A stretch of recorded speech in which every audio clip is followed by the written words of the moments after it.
Ujian terberat sedang dialami oleh raja bertubi-tubi.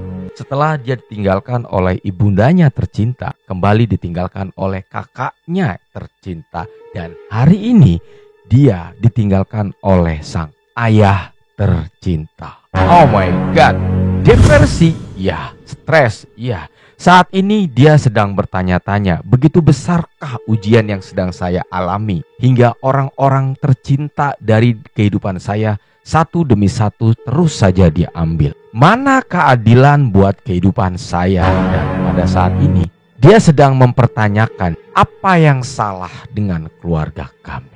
Awalnya dia tidak terima dengan semua apa yang terjadi di dalam kehidupannya, tetapi ketika didatangi dan dinasihati oleh istrinya tercinta, akhirnya dia mulai sadar bahwa apapun yang terjadi di dalam kehidupan di dunia ini, semua sudah ada yang mengatur. Kita hanya bisa berdoa dan berusaha, sisanya biarkan Tuhan yang menentukan.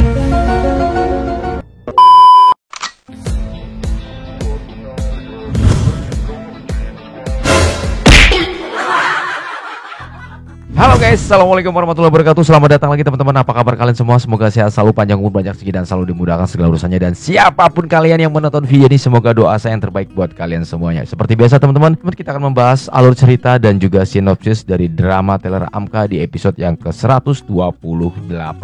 Kita semua tahu bahwa pada saat ini ayah dari raja, mertua dari Arsy, Bapak Irwandi, yang awalnya sempat hidup dan kita juga ikut senang ya, ternyata itu adalah sebuah pertanda bahwa beliau mau berpamitan kepada keluarga mereka, khususnya kepada raja dan Arsy. Lalu bagaimana bang dengan Tante Hanum? No, dia nggak dipanggil dan dia nggak dianggap.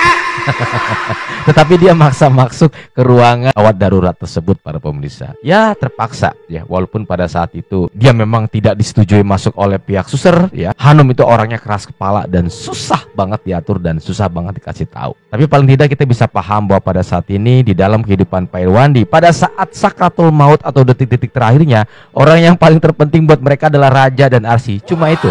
Dan pada saat itu juga teman-teman, kesedihan yang melanda keluarga besar Pak Irwandi ini betul-betul bertubi-tubi. Karena bukan hanya raja dan Arsy yang pada saat ini merasa terpukul ketika kepergian sang Bapak Irwandi ini ya, sangat tidak diduga gitu ya. Yang awalnya itu sehat-sehat aja gitu ya, pergi ke taman, jalan-jalan, beraktivitas seperti biasa pada umumnya, ya tiba-tiba dia meninggal gitu ya.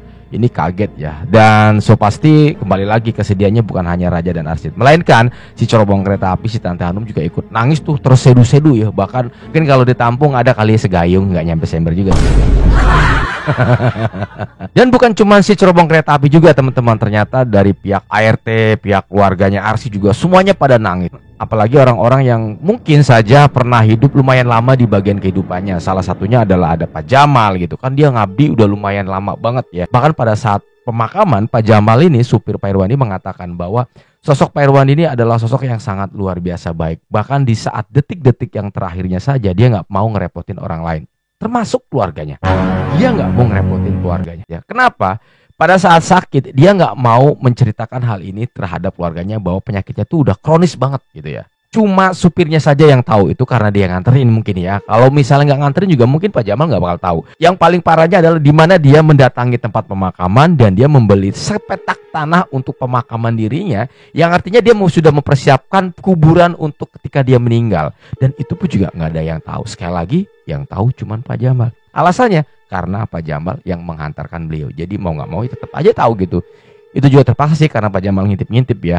Tetapi bukan itu poin pentingnya. Sosok Pak Irwandi yang diucapkan Pak Jamal ini adalah sosok yang sangat luar biasa, baik, royal, dan tidak pernah merepotkan orang lain. Dan mudah-mudahan pesan dari Pak Jamal ini juga bisa kita ambil hikmahnya. Kenapa? Dalam hidup kita nggak pernah menyusahkan orang lain. Bahkan pada saat kita mau meninggal pun kita nggak menyusahkan orang lain. Jujur, ini adalah ilmu dan motivasi besar buat gua pribadi, dan mungkin bisa bermanfaat buat orang lain, termasuk kalian mungkin yang nonton video ini. Kenapa? Karena nggak semua orang bisa melakukan hal seperti ini teman-teman. Gua yakin banget nggak semua orang bisa melakukan seperti ini. Kalaupun ini hanya di dunia persinetronan atau perfilman mungkin ya, yang mungkin semuanya ini adalah cerita fiktif ya, sinetron, semuanya sudah dibuat, naskahnya jelas banget gitu ya, yang artinya semuanya sudah ada yang mengatur. Tetapi gue percaya banget bahwa ada pesan penting di sebuah momen yang sedang dialami oleh Pak Irwandi, dan mudah-mudahan ini bisa bermanfaat buat gua, buat kita, buat kalian semua yang nonton video ini.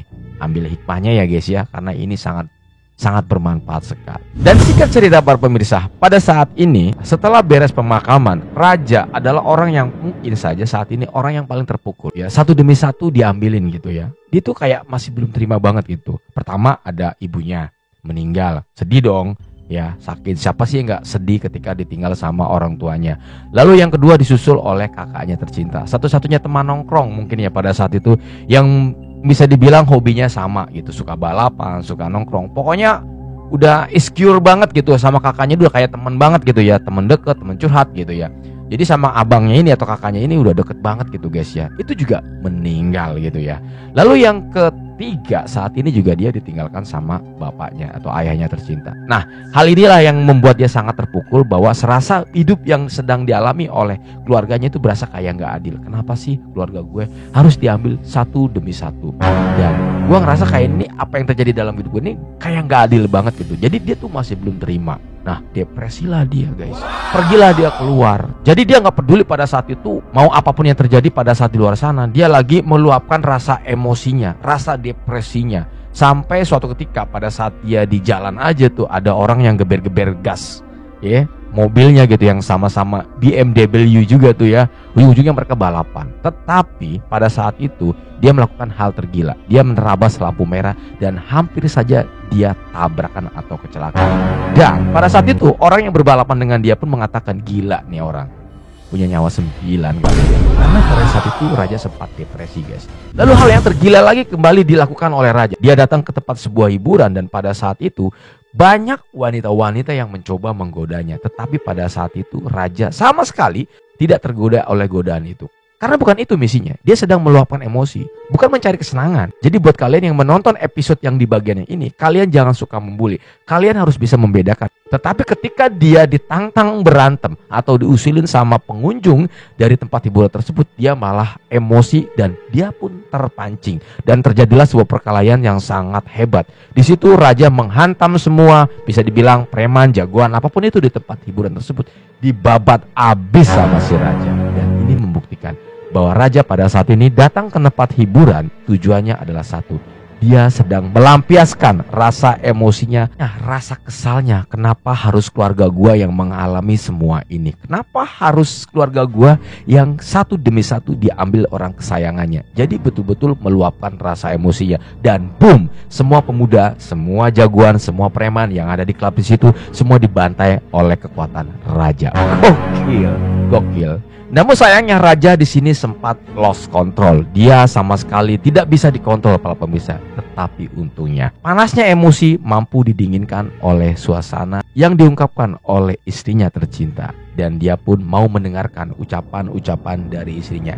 Dan alhamdulillahnya Raja bisa mengontrol emosinya. Dia pun kembali pulang bersama istrinya. Asyik memang terbaik. Oke guys, ini adalah alur cerita dan sekaligus sinopsis. Semoga tayangan ini bisa menghibur kalian semuanya. Mohon maaf kalau banyak kata-kata salah. Saya undur diri pamit. Assalamualaikum warahmatullahi wabarakatuh dan bye-bye.